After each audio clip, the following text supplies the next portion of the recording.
So, we will start welcoming the people from YouTube onto the platform.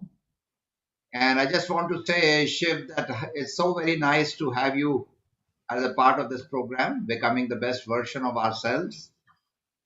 And, it's the way that these names who appear in the series, it happens in a very intuitive process. So, right at the beginning, when this happened, I started making a list of leaders.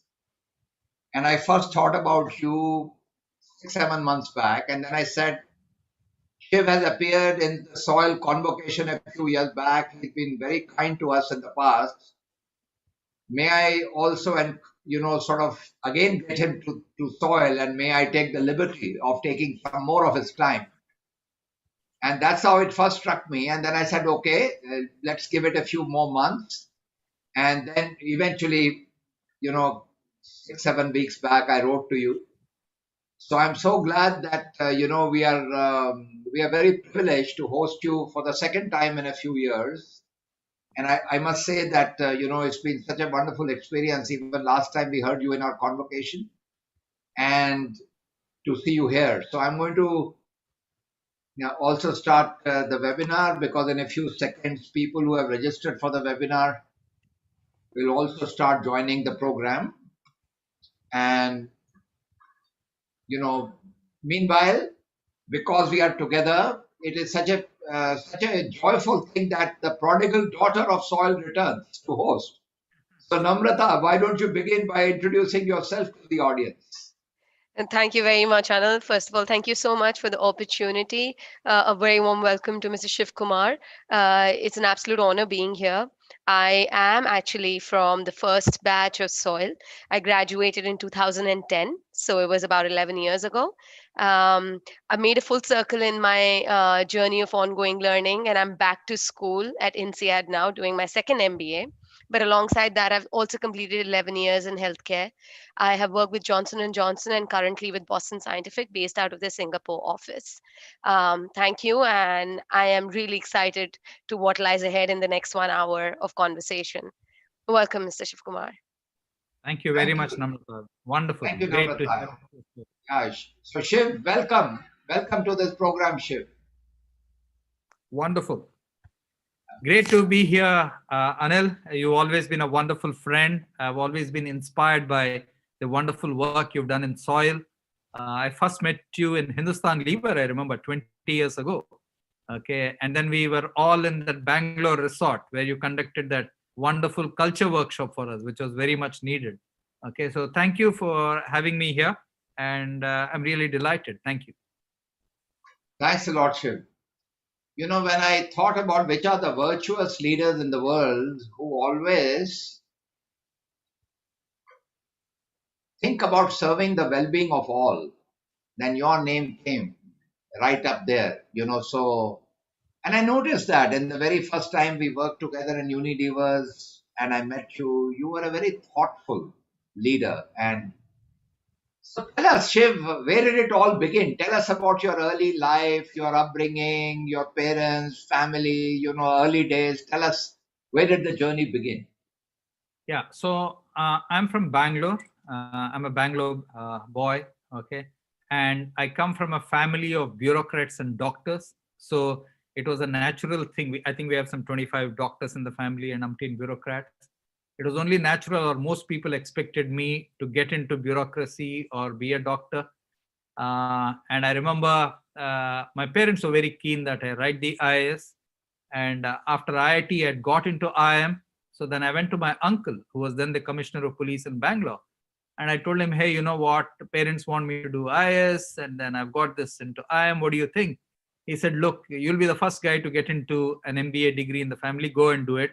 Okay, we have enough bureaucrats and we have enough doctors. Don't look back. So I think he gave me good advice, and that was very clear. And that's where the whole thing started. And all I can say is that the journey, the first thing remarkable about the journey is that I didn't know that I would be a manager. I think forces willed me to be. People in my hostel, my seniors, etc., they said, we think you have an aptitude for management, you should do it. That's how I got to know about management. So here I am. The second thing is, I never in my wildest dreams expected, Anil, that I would be a CEO for half my career. That I never expected. I would have been very happy just being the marketing director of a company, I think, at one stage. But that's what happens in life. Sometimes, the strangest things happen. All I can say is I never planned for it, but in retrospect, if I look at it, I think I prepared for it. I kept preparing by staying relevant, and I think that's what's helped me. Very nice, Shiv. But what I personally believe is that the real aspect of any human being is the character and your values and what shape you. Tell us about how your own values were shaped, who were the people who contributed to building that character in you, and tell us about some early experiences that shaped you as a person. So the thing is, when you think of values, when you start off in life, the values are determined by your parents and your family system. Okay, you invariably end up what you see your parents' role model. What do your father, what do your mother say? What do they say to you in front of others? What do they say to you not in front of others? What do they say about others, and things like that? Then your values are shaped by school teachers. You get fond of a few school teachers. You see the way they treat you. You see the way they make you perform better. That's the second set of values. Then the third set of values, I think, comes invariably when you come into an organization, because every organization has a set of values. They espouse a set of values. But what I have found, Anil, over time is that values are not the most important thing in that sense. Everybody can put a few good words together. Okay, every organization does that. But values are lived through behavior, and that is more important. So simply stated, a value is something you die to uphold. So suppose you said integrity is a value, I will never bribe. Okay, would you die to uphold that value? Okay, or collaboration is a value you believe in. Reliability is a value you believe in. Dependability is a value you believe in. Then you say, look, I will do anything, but I will not let that suffer in my hands. Okay, so what I've consciously seen great leaders do, and I've tried to copy a bit of that, is to practice behaviors which actually deliver on that value. So if you look at some of the things, whenever I've taken over a job, one of the things I see in today's world is that we have very little respect for each other. When we take over a job, we invariably curse the predecessor for the first year, say that he did everything wrong. Then for the next year, we'll say what we want to do. Third year, we do, and then we disappear. Okay. And people just don't have the thing saying there's a context in which that guy operated. There is some good, some bad. You took over, and then you hand over. Okay. We are all passengers on a train. We get up on one platform, get down on another platform. That's all. So one of the principles I've always held as a deep value is never to criticize the past, but take it as it is and then move forward. I don't gossip about my peers. If somebody does well, I tell them. If somebody doesn't do well, I tell them, look, I think this is what. I never indulge in gossip either about the company or the boss or anybody, because I think it's a destructive behavior. I always promise myself that one of the values I'll hold dear to my heart is staying positive. So I'm never a cynic. Even in the worst situations, I've never been a cynic. Okay. And by saying that I'll always be positive as a value, it has ensured that I had resilience. So those are some of the examples I can give you. Who are the people in your life who really influenced you the most and whom you were inspired by observing them in the early stages of your life? Yeah, I think there'll be a lot of people who will come through. As I mentioned, when I was I think 9 years old, I had an English teacher called Mrs. Mark. And I remember we had to write an essay on the radio. And I wrote an essay on the radio. And she gave me 66 marks on 100, which was the highest marks in the class. At the end of the discussion, she said, Shiv, I would like you to continue writing. I think you write well. And don't ever forget this. Don't lose this habit. And when you're 9 years old, nobody tells you you're good at anything. So for somebody to say that you're good at something was quite a revelation. So she was a big role model. And then, of course, your parents are role models. When you are a teenager, we get seduced. I think the richest uncles and aunts become our role models when we are teenagers, because we want everything material. We look at the big watch, we look at the big car, we look at the big house. And so we get, seduced by that. but that's a phase you go through. When you start working, I think your early bosses become role models. And you read a lot. I tend to read a lot. All the big leaders you read about, whether it is the Mandelas, the Obamas, the Robert McNamara's of this world, who taught me the value of detail. A lot of these people become role models. At work, of course, there have been many, many role models from my Hindustan Lever days, from my Nokia days, from my PepsiCo days. So that's what you pick. What I find of value, Anil, is that when you're faced with a tricky situation, you tend to put yourself and ask, what would my role model do if he were in the situation? So it forces you to think differently. That's what I've found. Shiv, out of all the things that have happened, and you have done in your life, you know, personally, professionally, when you look back at what has happened in your life, what are some of the memories that stand out where you and your colleagues or the people that you were with were at your happiest, best? Can you describe some of those situations and tell us how did that happen? Absolutely. See, at work, I'll just stay at work because you're a leadership school, so I will focus a lot of my discussion on work. At work, when are people happiest, or when am I happiest? I think I'm happiest when I'm acknowledged for good work. I'm not saying appreciated. Anil, there are two different things. As long as you acknowledge that it's good work, I'm fine. Okay. I don't need to be appreciated for it because it's my job. Okay. So I've done good work and you say, good work. Like when you present before a board, then the board member says, good presentation. That's enough. That it's gone off well. That's, I think, it's very important. Second is, as you contribute, as your contribution gets noticed and you contribute and you make a difference to the way the company runs and to the way the company produces its results. I think that's what it is. The next thing I would say about bringing your, best to work is that you must watch out for your derailers. Okay. All of us carry a load of derailers with us. So for example, the first thing I would say, Anil, is your strength can become your biggest derailer if you overuse it. So for example, if I'm articulate and I tend to overspeak, then people will say this guy doesn't listen. On the other hand, if I'm reflective and I tend to keep more and more silent in a meeting, then people will say this guy has nothing to say.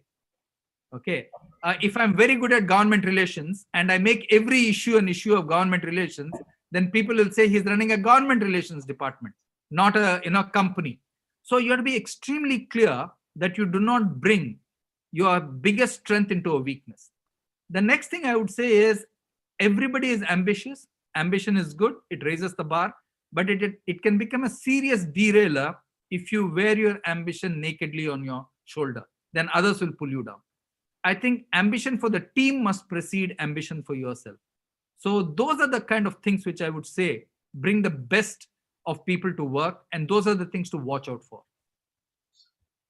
Shiv, here is my understanding of this term leadership.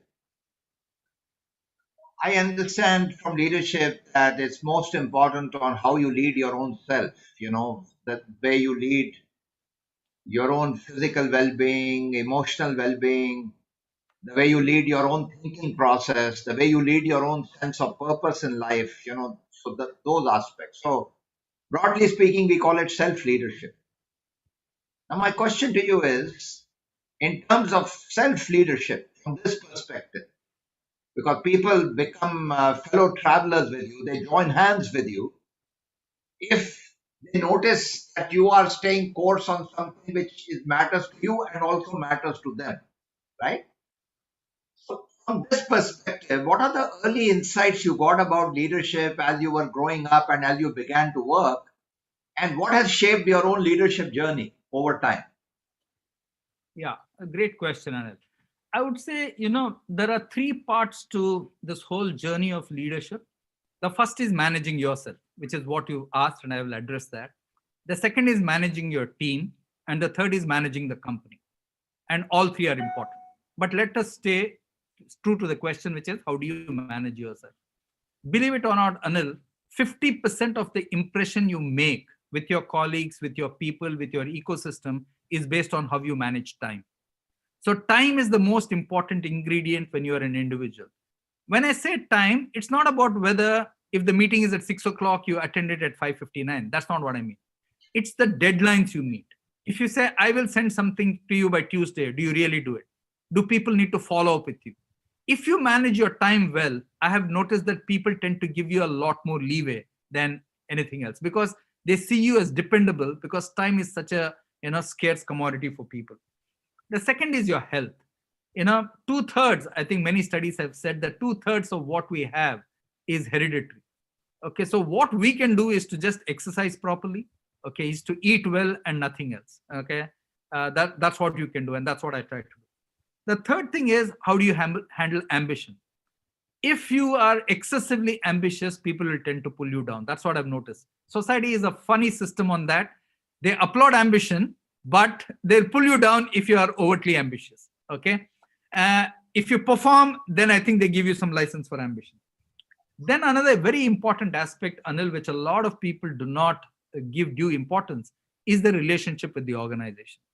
I always tell people that the sepoy or the general or the lieutenant colonel, whoever is for the Indian Army, wherever he's fighting, he always puts the country first, and his relationship with India is one of pride. It's the same thing in an organization. If your relationship with the organization is not one of pride, you shouldn't work in that organization. And I see so many people who sit and moan and groan and are cynics, and I've never been one. So avoid cynics. Please ensure that your relationship with the organization is one of pride and nothing else. And finally, I would say that you must build some personal habits, whatever they are. You could be good at 1, 2, 3. Build those personal habits and build a routine around them. I think that's what will build your personal capacity to lead a team and be a very good leader. Now, over these different organizations that you were fortunate to work with, and they're all unusual organizations, Unilevers, Nokia, Pepsi, and now Aditya Birla Group. If you look at the different people who you noticed or observed as people that were really doing some exceptional leadership, as you would call that, are there any anecdotes that you would talk about, both what you noticed in others and how you also contributed to that kind of exceptional leadership? Absolutely. I would say, let's go to, Hindustan Lever, okay, without taking names. I was once a senior brand manager on one of the categories, and I was reporting to two people, believe it or not, Anil, and both solid line relationships, and the two of them were peer group. The two of them couldn't get along with each other, and so I was the jam in the sandwich, okay, and I was in serious trouble.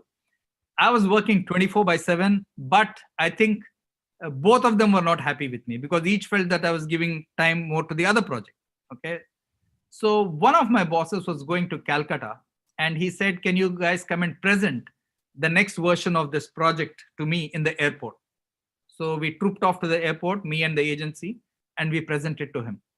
The agency had made a few mistakes. Okay, because it was a 8 o'clock presentation in the morning, I couldn't see it the previous night. It was not ready. Okay, and so I was not fully on top of it.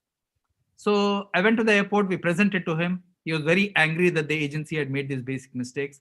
He turned to me and said, "Shiv, you're a disaster as a brand manager. And as soon as I land in Calcutta, I'm going to call the director and tell him that, you're no good."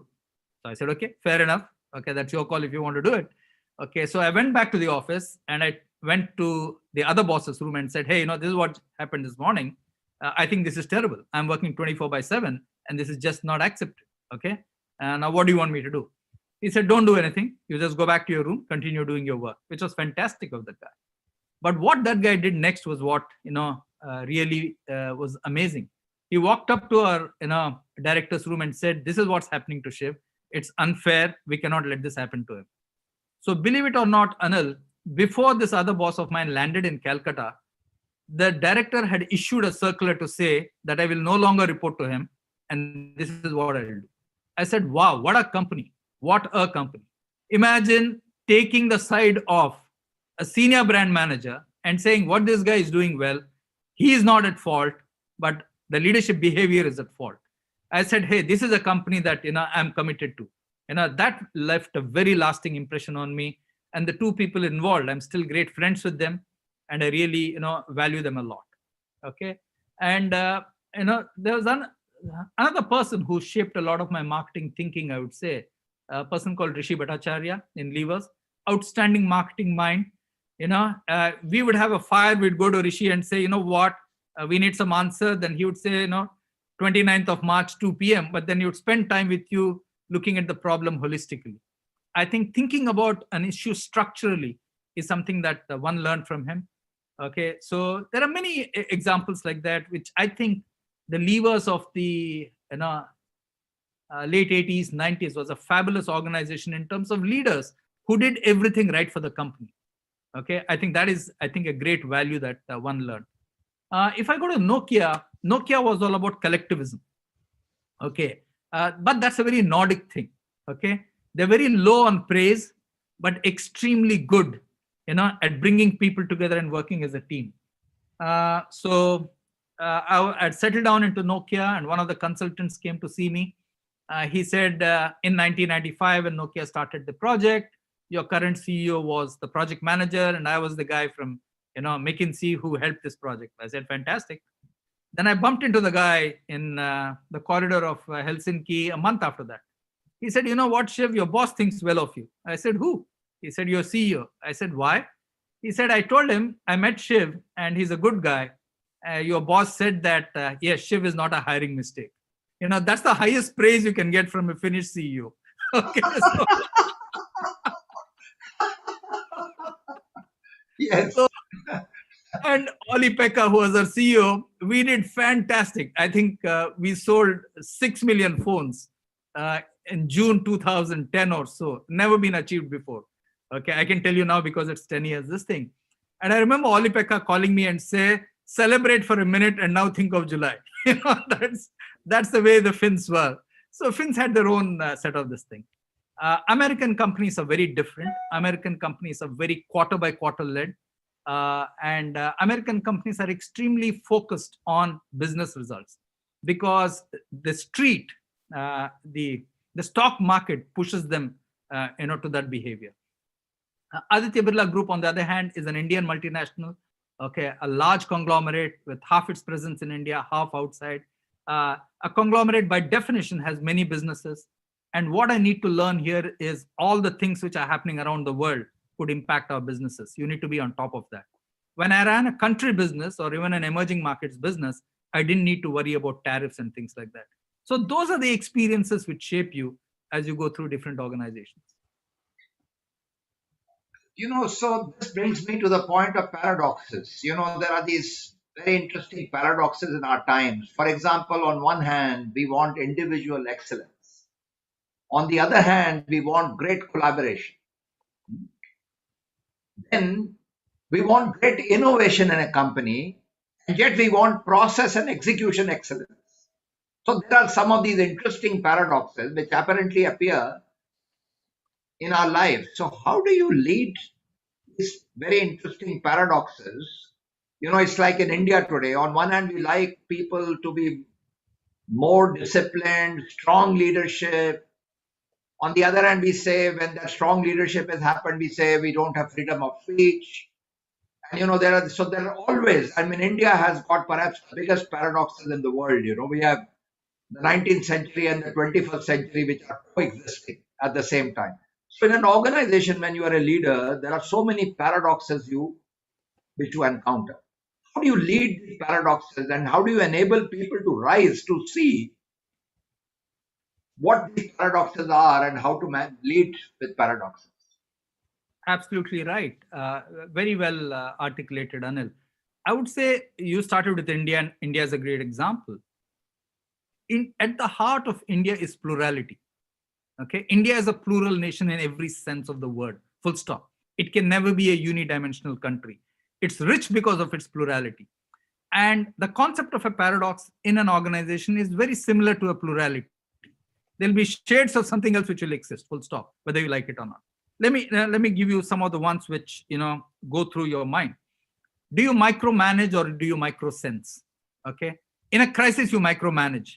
Okay. If things are going well, you just microsense, give tailwind to people.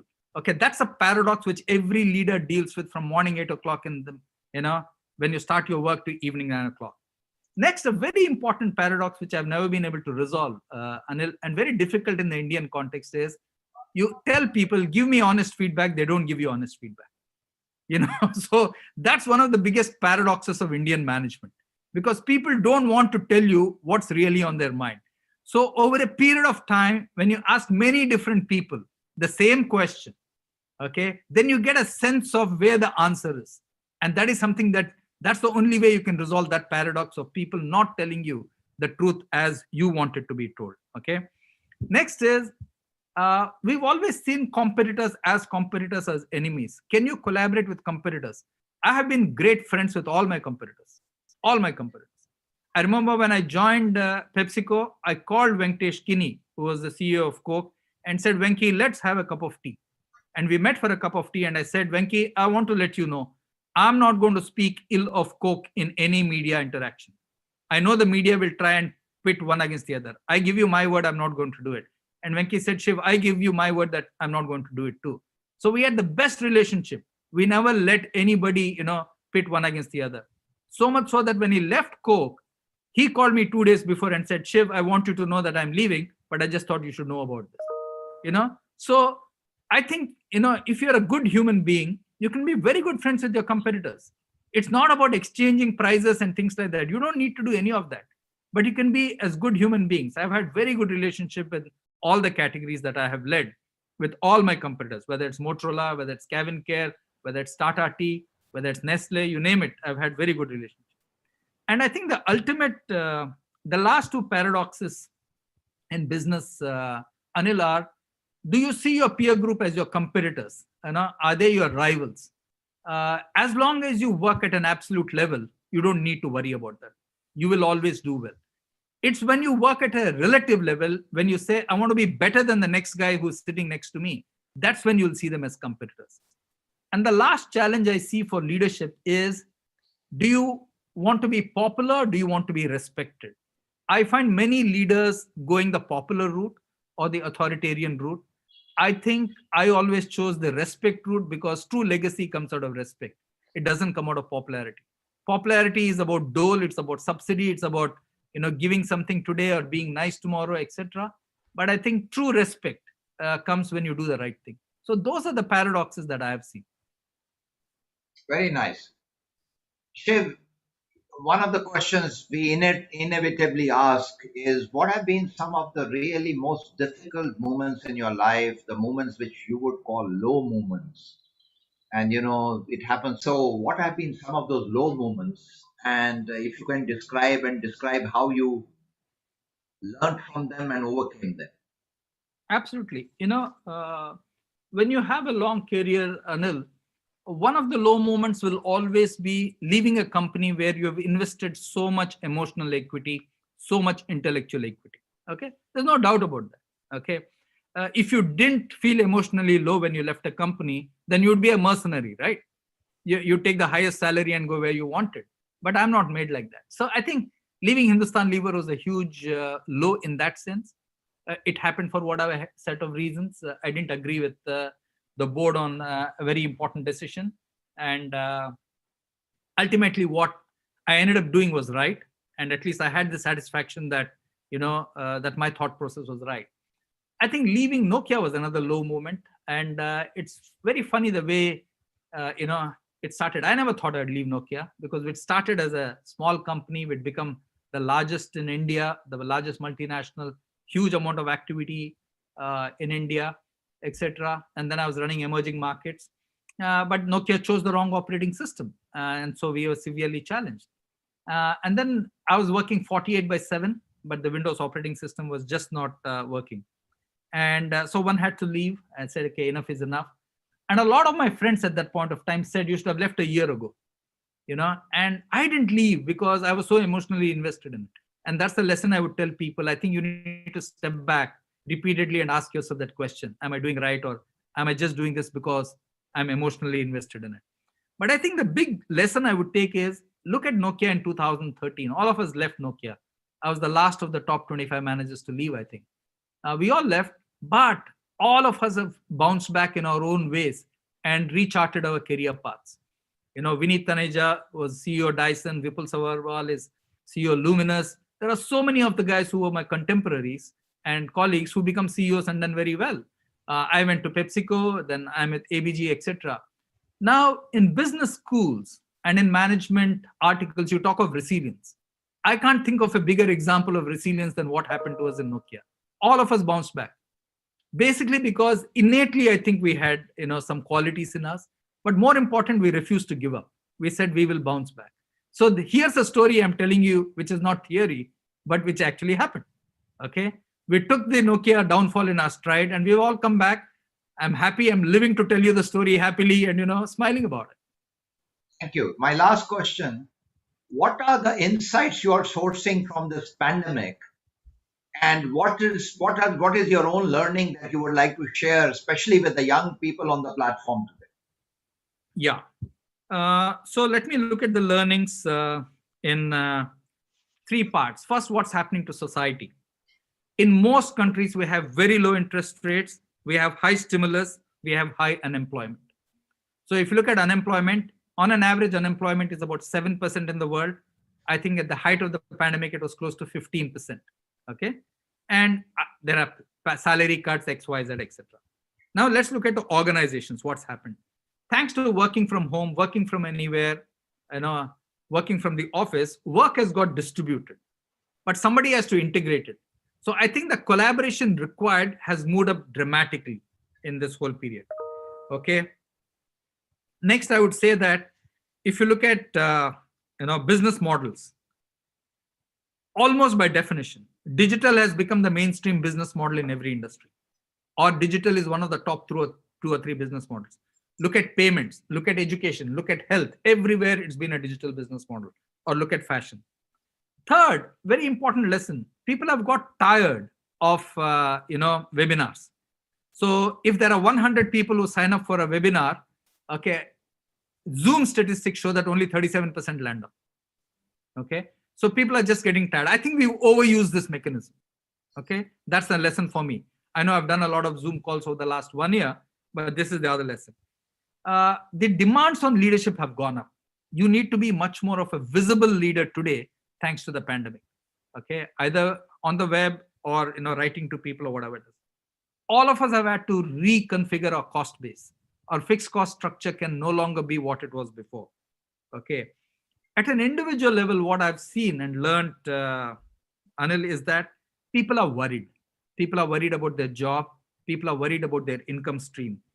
So EMI repayment has dropped 200 basis points in the last 6 months. People are worried about their job security. People are worried about the debt they're carrying. And I think more women have been laid off than men globally, if you look at it. I think 17% of women still haven't come back to the workforce compared to 6% of men. And the other one I read, which is a bit of a sad thing, is that domestic abuse has gone up because of working from home. So this is what I have learned, reading all stuff, experiencing it myself as a leader, etc.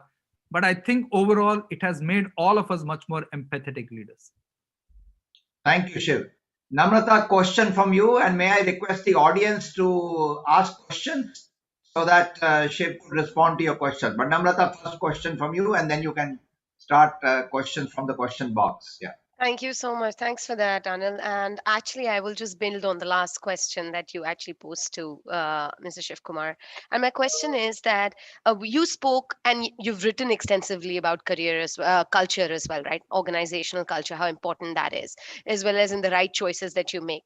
Now, when you talk about culture and when you talk about this fatigue that has set in this digital, in this last 1 year of webinars, how do you effectively lead an organization and really build a culture on Zoom or virtually, right? When you're not meeting people.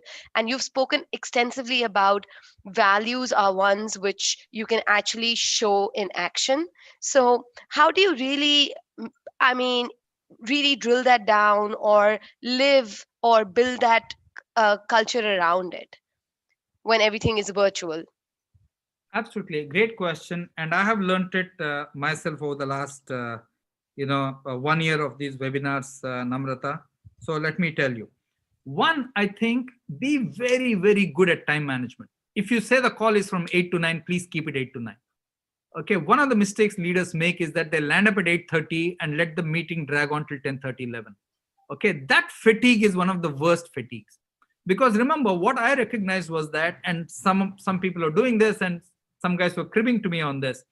They have organized their family life around these calls, believe it or not. Their breakfast, their lunch, their dinner. If there is a lady on the group, she has to serve her parents, she has to cook for somebody, she has to do something for her kids. It was very different when she was coming to work physically. Okay, so stick to time is one thing which I would say very, very important. Second is call out as many people as possible. What happens is on a web call, a lot of people are are only on the voice, out on the screen. Get all of them on the screen at least for a minute or two. Acknowledge them. And if somebody is staying silent for 2-3 meetings, call him out. Say, hey, Namrata, you haven't spoken for the last 2-3 times. Do you have a point of view on this? Get people engaged by calling them out. Otherwise, there is fantastic anonymity on the web. It's like brilliant, and it's an absolute gift in that sense. Okay. The other thing I would say is appreciate people more. Okay. Another thing, that's something that people like. But the last of all, it's a tough one, which I learned, is that a lot of people do not use headphones when they're, you are using headphones. See, I'm not using a headphone. Okay. A lot of people don't use headphones. As a result of which, the language you use as a leader becomes very important. Even if I say, hey, Namrata, that's a terrible job you're doing. Okay, now the whole family hears that. Okay, you have to be extremely clear about it. And I realized it after the first 4 or 5 calls. When one of my young boys called me and said, sir, my parents were sitting next to me when you said that, I have to pull up, so I was a little embarrassed. So I said, look, I'm really sorry. I didn't realize it. I thought we were in a closed group, because when we sit in a meeting, we don't tend to look at these things at all. We look at it as a closed dimension. We are expecting that. At the end of last year, between December 15th and 31st, I did video calls with all the families. I told each employee, the top 50 people who report to me, I said, bring your family online. I just want to talk to them for 10-20 minutes. They can ask me any question they want. And the most important lesson I learned through all those conversations was gratitude. Everybody was so grateful that they were healthy, the company had taken care of them, and that they had a job. I've never heard that word quoted more often. Then, of course, everybody had questions on, when will the pandemic lift, etc. The third thing I learned from very young people in those families, their enormous positive outlook about 2021. Okay, those are the 3 lessons that I learned. Okay, so that's how you can make it inclusive, going out of your way and doing something right here. Thank you. Namrata, we are asking V.S. Krishnan, my dear friend who's present on the forum. I have encouraged him to talk. V.S. Krishnan is a gold medalist from IIT and IIM, Tata Administrative Services, one of the role models in Tata's when I worked with him. And so, Krishnan, why don't you go ahead and ask the question? Right. Yeah. Welcome, Mr. Krishnan. Okay. Shiv, you have spent a good part of your working career in the MNC ecosystems, right?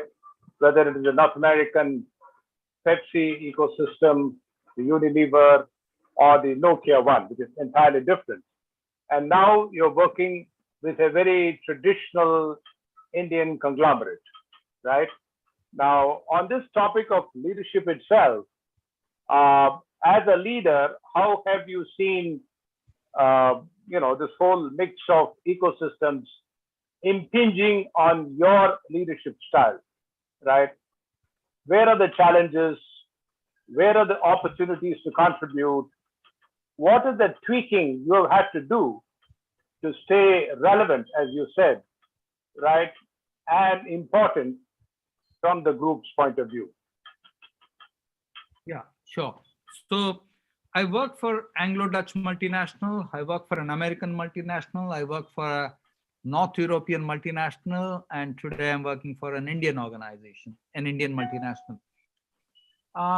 If I look at it honestly, over time, over the last 15, 20 years, I think the average multinational has got far more bureaucratic than ever before, far more matrixed than ever before.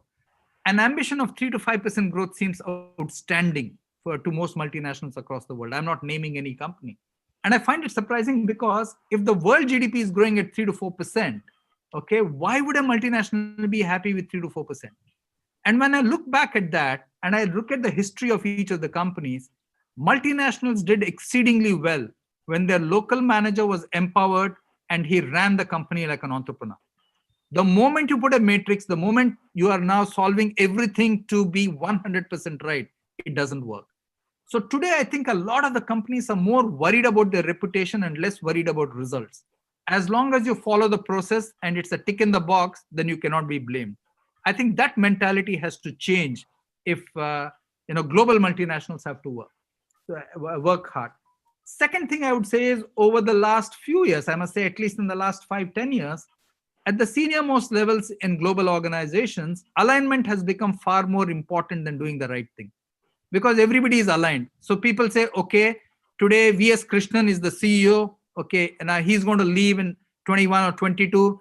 Anil is going to take over. Now let me align with Anil. So this constant jockeying of alignment is the other thing. Now, why has that happened? Because the life of CEOship has dropped. Globally, and in America as an example, the life of a CEO today is 5 years. In India, it's between 4.5 years. That's it.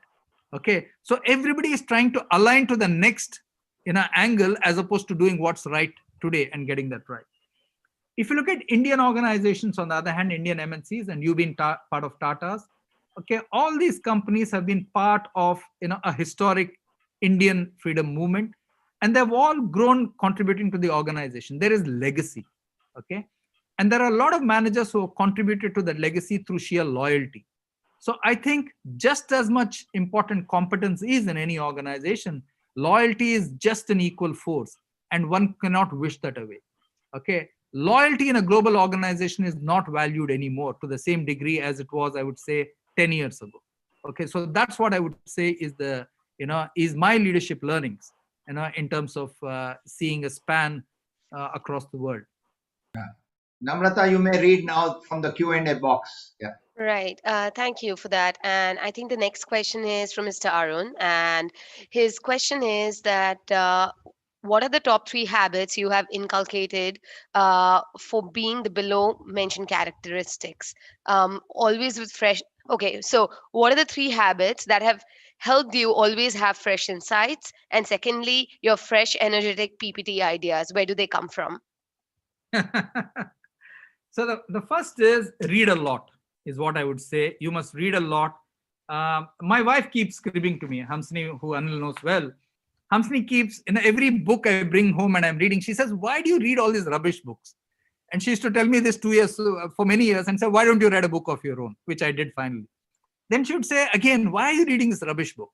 And I would say, look, even if I can get one fresh idea from this book, one new way to think about something, I'm happy. That's enough. That's worth the 500 rupees or 1,000 rupees. That's the way I look at it, number one. Second is talk to 2 people outside your industry almost every month. Okay, if you're in banking, talk to people in consumer products. If you're in consumer products, talk to people in services, talk to people in durables, etc. Ask them what's happening in their industry. If there is something interesting happening in their industry, I promise you it will come to your industry doorstep sooner or later. It might come in a different shape and form, but it will come. Okay, so that keeps you, a little fresh. The third thing about the presentation, good question, thank you. Over 30 years of my career, okay, it might come as a shock to you. I've never repeated a presentation in my life. Never. Okay, if today I need to talk to SOIL on brands, I will do a presentation for SOIL, understanding the consumers of SOIL who are going to be on the call. Tomorrow, if my finance team told me, can you do a presentation on brands to the analyst community, then I'll do a separate presentation for them. I will never repeat a presentation. Okay, number one. So the key thing about good presentations is honor the consumer who's going to listen to it. Who is the consumer? And try and look at the presentation from their point of view. Okay. A typical presentation of mine, for every 1 minute I speak, I tend to prepare for at least 10 to 12 minutes. So there is no substitute to preparation. Okay, so that's what I would say. Wow, that's incredible. The next question is on corporate politics and how that tends to sometimes compromise organizations' values, the culture, as well as behavior of managers or people around.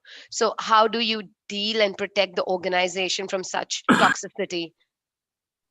This is a very tough one. I'm apolitical by nature, full stop. And I think politics just sucks the living energy out of people, so not even worth it. In 2010, I got one of the consulting firms to look at the top 100 companies in India and look at the directors on the companies and say, can you tell us, classify them and tell us any lessons of being at the top? So here's what they told us at that point of time. Okay. If you put the 1,500 guys on a bell curve, the top 5% would have made it in any industry, full stop. Okay, they have no glass ceiling, man or woman, they would have made it. Why? They have edge, they learn, they're very quick, and they do things very, very well, full stop. Okay, intellectually bright all the way through. Okay, the next, I would say about 5% of people or so had a godfather in the organization or somebody's hand on their shoulder, okay, to say, hey, you're good, okay, and they were propelled forward. Then there's the next 10% of guys, 5 to 10% of guys who are politicians. Every company says, no company's value system says, that we will be political, right? But politicians do exist. And when I deeply questioned this research and asked them, why do politicians exist? One of the things they said was, politicians exist because of the insecurities of bosses. These politicians know how to play on the insecurities of bosses. They know how to make him feel good. They know how to tell him the right thing at the right time, etc. Okay, so that's what it is. And then you have about the 50% of people who are strong weight carriers in the organization who do everything right for the company. And then you have 25% of people you're wondering why they are there. Okay, because they just don't deserve to be there. Now, the catch of your question, whoever asked that question, is when a young manager joins an organization, believe it or not, he's most seduced by the politician's approach. The first approach is a hardworking approach. And the way he thinks is, I've slogged for 25 years, and now you're asking me to slog for 25 more years? But on the other hand, this guy used his brains to outsmart others. This politician, that's what attracts people, surprisingly. But in my life, I've seen very few politicians really make it. Most of them fall by the wayside sometime or the other. But you don't know when, that's all. Thank you. Thanks for answering that very tricky question from Mr. Rama. So the next question is from Miss Akanksha, and her question is, in your opinion, do you think remote working is here to stay? And will organizations ever traditionally revert to the 100% in-person working, even once people are vaccinated? Yeah, I think look at it in a few ways. One is every company will have a policy. There's no doubt about that. Okay, so companies will be forced to put out a policy. But remote working as a complete way of working will depend on a few things. Is the society geared for it? Number one. Is the ecosystem geared for it? Number two. For example, let's take the cement industry or the apparel industry, etc. If the industry as a whole decides to say, hey, remote working is fine, then it might work. But if some people in the industry go to physical meetings and some people in the industry want to do, web meetings, then that will create its own clash. So I think some kind of, balance will come by city and other places in the next year or two.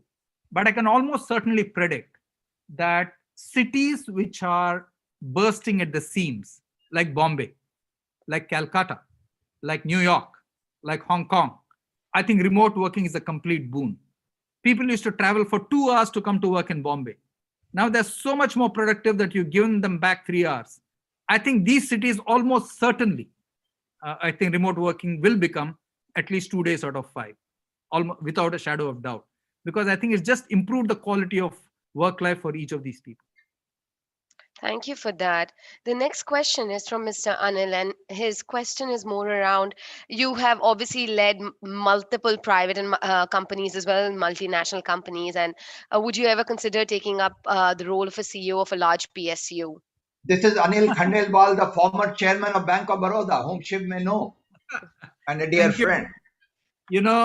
In 2013, when I was moving from Nokia to PepsiCo, Sachin Pilot was the Minister of Telecom, Junior Minister. And we used to meet him and Kapil Sibal regularly, Mr. Kapil Sibal, for a lot of our telecom work. I used to go and update them almost every month. So Mr. Pilot did ask me at the IMA convention when I was the president, saying, hey, Shiv, would you consider following Nandan's footsteps, or what do you want to do? I did discuss it with a few friends. I also discussed it with Mr. Arun Maira. And almost all of them felt that, I was better off not getting into, public service. But that's what it was. I've seen a lot of my family in public service, but I just didn't go there. That's all I can say. It didn't happen, unlikely to happen, ever. Right. Thank you for that. And I think the next question is again a little bit on remote working and what is the impact of virtual meetings on the effectiveness of employees versus physical meetings, and what are your views on that? So if you look at the physical meeting context, looking into people's eyes, whether, what they're telling you is on point or not point. You can easily make out if they're distracted. You can make out if they're agreeing, disagreeing. You can make out the dynamics in the room, who agrees with what, who doesn't agree with what, etc. But in a virtual meeting, you can never figure that out. And that's a huge, huge challenge. Okay. And invariably, after a virtual meeting, either you'll have to WhatsApp a person or call him back separately to get his true view. Okay. That's what I would say. I think people, you can make out from behavior in a physical meeting. You cannot make out anything from a behavior in a virtual meeting. That's the big difference to me as a leader. Right, and that could have a whole lot of impact on just even the, I'd say, motivation levels of employees as well. So yeah, Absolutely right. that's a great one. Thank you. There's a very interesting question here, and I think you spoke about it. I personally related to it very much. You spoke about how women have lost a lot of jobs during the pandemic, and what in your what is your position on how many companies have taken to right sizing during the pandemic, and especially in Indian organizations? So, what are your views around that? So I would say, I said this at the NASSCOM webinar on April 18th, I think, and Devjani conducted it. I said, WFH, people are saying work from home. I said, I personally believe, Devjani, in the next year or two, it will be women from home. Why did I say that? Because the number of women employed, okay, I personally believe will go up dramatically. There are so many talented women sitting out there. Okay, so the new age of gig employee, I think, will benefit women the most. I think a lot of companies have had to restructure either their payroll or their, either the number of people or their payroll. Okay, a lot of companies have had to do that, especially when either the business has been impacted or their margins have been impacted. Okay, both ways. I believe some of them will come back. Okay, but I personally believe women can look forward to many more roles in the next year or two, thanks to working from home. Great. You spoke about resilience heavily in your conversations, and I guess there is this question about how to get back to being your best self. And you did mention your experiences out of Nokia, but are there any other that you would want to talk about with respect to resilience? Yeah, the thing is, I think handling failure is an important part of being successful. If you cannot handle failure, you can never be successful. You look at anybody, you look at any field, the Roger Federer, the John McEnroes, the Boris Beckers, the Tendulkars, the Virat Kohlis, they've gone through immense failure in their life before they've achieved success. So the first thing, if you want, resilience, is you have to commit to being very good at your craft. If you have that commitment to being the best in your craft, to learn everything about it, to get into every single detail, okay, then I think you'll be absolutely fine. The second thing when you go through a failure is look at yourself, take a deep, hard look and ask yourself, did I do the very best I could in the circumstances? Okay, I can confidently say this, that right through my career, I've done the very best in every organization every day, full stop. Okay, I have absolutely no hassle in saying that. So you should have the confidence to say, I didn't let anything slip past me. I didn't do anything wrong. Okay. The third is be an optimist. You must look ahead. There's no point in looking back. Life is too short. It's not worth looking back, ruminating about it, etc. You must learn from it. Okay. And a very simple way you can do that, because somebody asked that question, is look at your calendar before the day starts. Look at how your meeting structure is. You want to give your best every day. Look at how you're going to manage your energy in all the meetings. You can't manage the same energy right through the day. You have to know which meetings to pick to have your highest energy, or what I call a 50,000 feet energy, and where you can go at 1,000 feet or 2,000 feet and don't need to go at 50,000 feet. Okay, so you do that. At the end of the day, ask yourself, reflect back, it takes 5 minutes. Ask yourself, in which of the meetings did I display that energy, and which of the meetings did I display anything to do either with failure or resilience? Okay, so combine the two. That's how I would say you get the best out of your day. You handle it, you handle failure, and you stay resilient. That's what I would do. Thank you. And I would say that in a lot of ways, there's another question about how have you managed to stay relevant? You've spoken enough about reading and working hard every day. And I would say this question also, in a way, answered that. There are so many questions, so I want to be mindful of the time we have. Yeah, Namrata, there is a question from Megarik, Mr. Yes. NS Megarik. Would you read that out? Of course. So Mr. Megrik is asked that who was the Bangalore City Police Commissioner that you were referring to in your talk, as he would want to know the name of this person who was actually his No, there predecessor. is a second part to that question. I want to know who is that illustrious predecessor of mine. That means Mr. Megarik is also police commissioner. Yes, exactly. That's Mr. Kodan Ramaya. He was my uncle. So he was the police commissioner. Thanks for answering that. I think I believe there's just one more question. So there are several more. Right. Sanjeev Obvi- Tripathi's question on. Right. I was just coming to that. Okay, sure. So Mr. Tripathi has asked that what are your suggestions for building an ethical, transparent, and open culture in an Indian organization, just like what exists in many MNCs? Yeah. So I would say, the concept of culture is a widely discussed topic. Okay. And a lot of culture is about the behaviors. It's not about the policies. Policies do not determine a culture. It's about the behaviors. If you look at a company, there are two parts to a company. There is the company, there's the individual.